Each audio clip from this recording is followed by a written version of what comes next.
কেউ এই হসপিটালের সামনে এসে ভিড় করবেন না এবং এই হসপিটালে আমাদের প্রিয় নেত্রীর সাথে আরো অন্যান্য যারা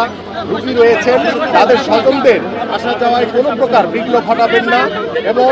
আমরা আমাদের প্রিয় নেত্রীর দ্রুত সুস্থতা কামনা করছি এবং আমি আপনাদের মাধ্যমে সারা বাংলাদেশের প্রত্যেকটি নেতাকর্মী প্রত্যেকটি সাধারণ মানুষ সকলের কাছে আমাদের প্রিয় নেত্রী দেশনেত্রী বেগম খালেদা জিয়ার জন্য আমরা দোয়া চাই এবং সার্বিকভাবে সহযোগিতা চাই এবং আজকে যারা হসপিটালে এখানে উৎসুক যারা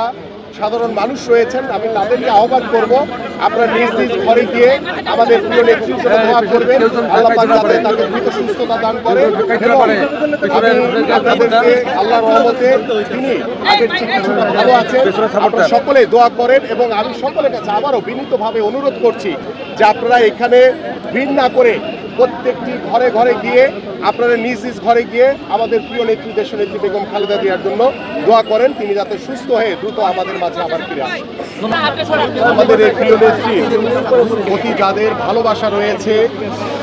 তার প্রতি যে মমতা রয়েছে সেই আবেগটি আপনারা ধরে রেখে আপনারা নিজ নিজ ঘরে থেকে আমাদের প্রিয় নেত্রীর জন্য দোয়া করবেন